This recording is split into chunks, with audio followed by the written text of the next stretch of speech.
It's more than just shoplifting. It's organized retail theft, which got me curious after watching these videos posted online. They show people ripping off stores, like this Target in North Portland. Y'all stealing? I mean, it looks like they're stealing a lot of stuff, with no real fear of getting caught. In many ways, it kind of reflects some of the broader issues we're dealing with in our city, like crime, accountability, and drugs. What's the problem? This is the kind of community I don't want to live in, man. People take shit out of the store. Because I just watched them take 8 of those sweaters off the rack and walk straight out. Tell me about this video. I'm fascinated by it. I just see stuff getting loaded into a shopping cart. Sean is the guy who shot the video last September. He didn't want me to show his face. People go about their day oblivious to these kinds of activities that are going on. Unfortunately, it's becoming more and more common. He worked in loss prevention for years. For Fred Meyer, for Safeway, for Home Depot. But got out because it was just too frustrating. During that time, I've just seen things get more and more challenging and more difficult. Most retailers, they don't allow their workers to physically stop shoplifters. It's too risky. People get hurt. Instead, they just take the loss. And the bad guys have figured that out. Last year in Portland, there were more than 3,000 cases of shoplifting reported to police. But that's likely a gross undercount. A recent survey found in most shoplifting cases, Portland retailers, they don't even bother filing police reports, citing a lack of police response, lack of prosecution. The incidents are just low level or company policy. I would say it's at a crisis level right now in Oregon. How so? Just the amount of groups that we see coming into stores on a daily basis. We see some of the same individuals that are hitting multiple retailers every single day. Jeremy Gerard is with the Oregon Retail Crime Association of Oregon. Who's getting hit? Every retailer. Big and small? Big and small, yes. He says some stores, again, these are individual stores, are losing as much as $1 to $5 million a year to theft. And what kind of stuff is being stolen? You know, anything that has a resale value is typically being targeted. Some of the items that we see that are stolen most often are fragrances, high-end purses, Levi, Nike. So, to protect themselves, stores are locking down items, like detergent, leaving shelves empty, and hiring armed security as a deterrent. But even that isn't enough. There's a stream of stolen merchandise just walking out the door. In the time we've been driving around this huge parking lot, what's the likelihood that someone has committed a theft? I'd say it's pretty likely. I've almost surprised we haven't seen someone run out of door as we drove by a few of these businesses. It's that common? It's that common, yes. These stores are being hit on a daily basis? On a daily basis, yes. More than once? More than once. This surge in retail theft not only puts workers and shoppers at risk, but also drives up prices. And the crime, it bleeds into surrounding neighborhoods. They'll just walk from the Nike store, come down here. Oftentimes with armful of clothes and sneakers. Paul Greenidge is a pastor at New Song Community Church in Northeast Portland. It sits just a block away from the Nike community store, which has become a target for thieves. They come running through the church parking lot with stolen merchandise all the time.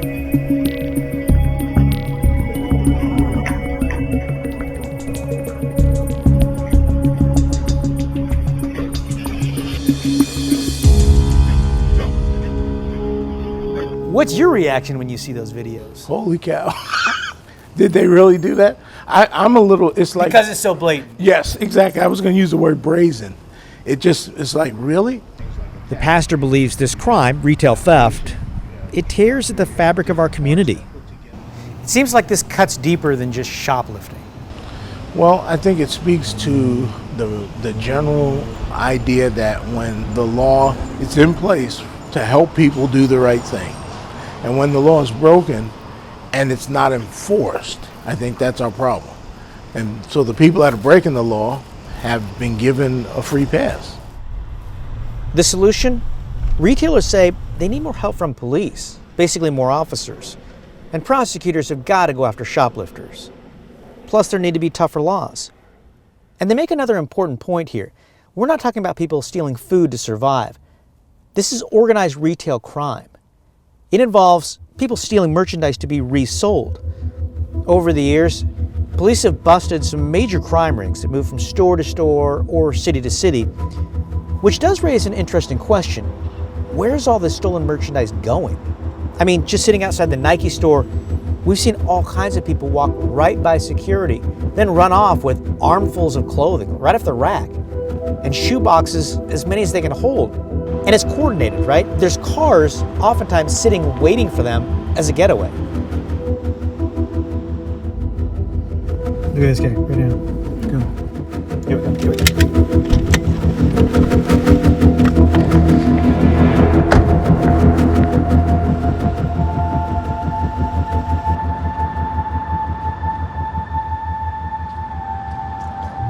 Can I just ask you, what do you do with all the stolen merchandise? I'm a reporter. I'm with Channel 8. Can you tell me, do you sell it to someone? Yeah, your wife's boyfriend, sir. What can we do as a community to help stop this? Do you sell it to someone? I just told you your wife's boyfriend. Well, that didn't get us very far. Store security did confirm all that stuff, it was stolen. Police, they offer a better explanation. Basically, someone steals merchandise. They're called a booster. They sell the stolen goods to a middleman or a fence, often in exchange for drugs or maybe drug money. It's not uncommon for drug addicts to steal just enough to get by for the day. The stolen goods are then listed and sold at a deep discount on platforms like OfferUp, Craigslist, or eBay. Sometimes they're even sold at secondhand stores or flea markets. And a lot of this happens right out in the open. I mean, we've been watching people haul all kinds of stolen stuff out of these stores at Mall 205. At Home Depot, one guy had a backpack full of stuff, walks right past security to cash registers, nobody stops him. Others are running off with detergent through the parking lot, stolen shoes. One guy in particular, we watched him coming out of Target with this huge box and appliance.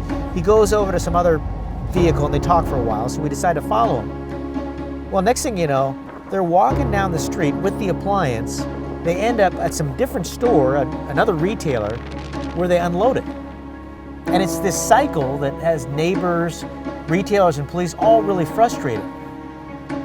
Retail theft is happening at a scale we haven't seen before, leading some stores to close and others to reduce their hours. It's also helping to fuel drug addiction and contributing to this theme that in many cases, there just aren't consequences for criminals.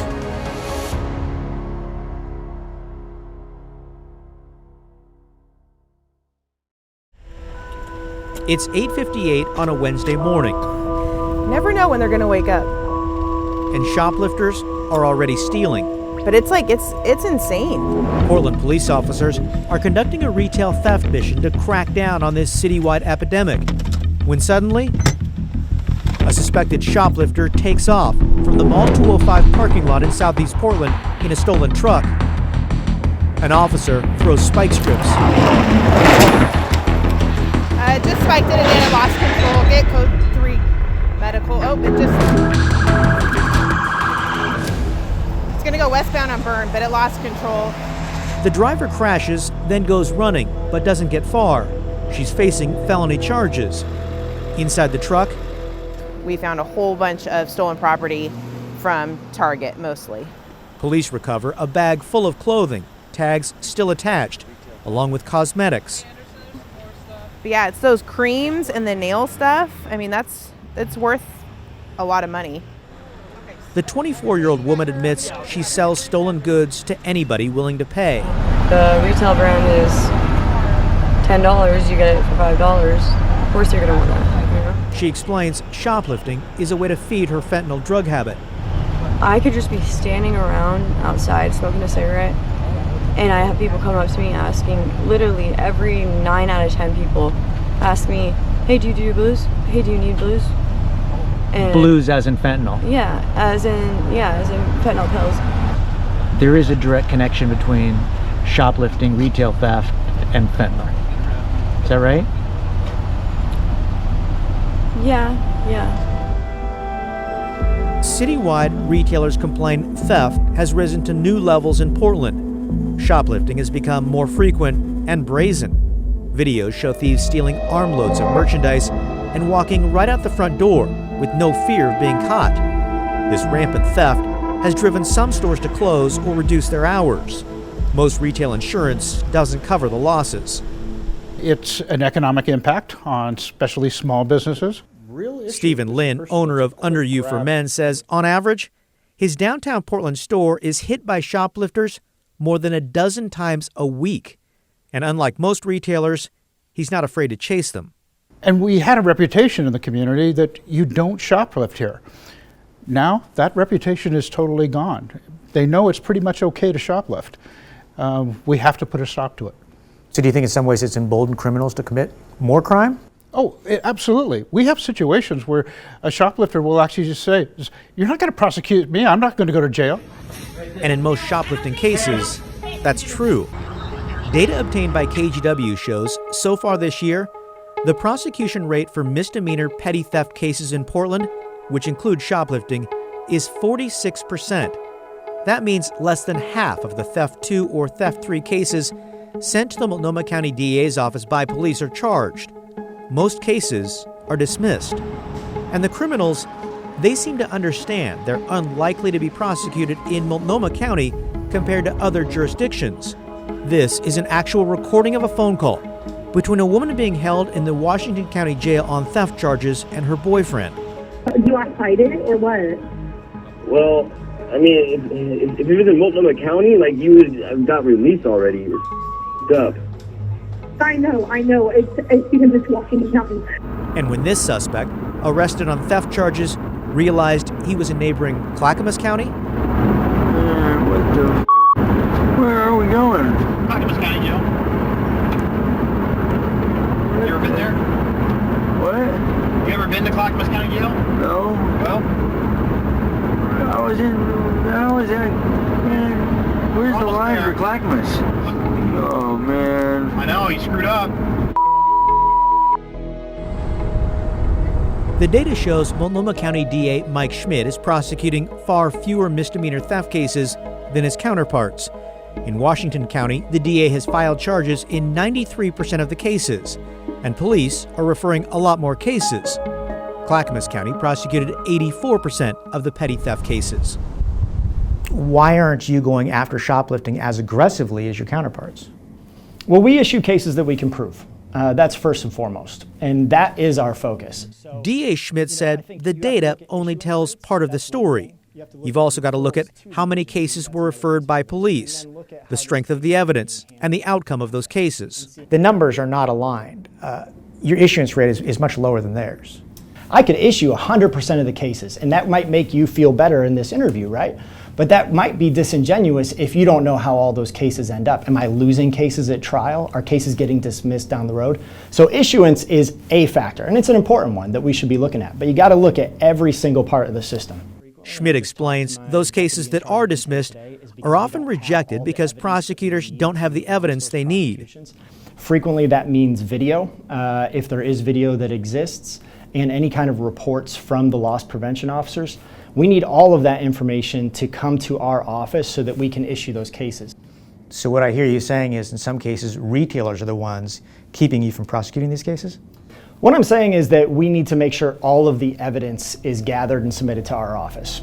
We can't find out about it later on down the line. The situation is further complicated by the fact Portland police often lacks the resources to follow up. Critics complain that Schmidt has made Portland an attractive place to commit crimes, such as shoplifting, without fear of consequences, a notion he flatly rejects. When you have everything you need to launch the case, we're launching them. There's no policy against prosecuting any of these cases. If we have the evidence we need, we're launching the cases. Retailers admit theft often goes unreported, The problem has become so bad, they don't even bother calling police. The current system's broken. All too often, shop owners say the criminals know they won't be stopped. And even if they are, odds are they won't be prosecuted.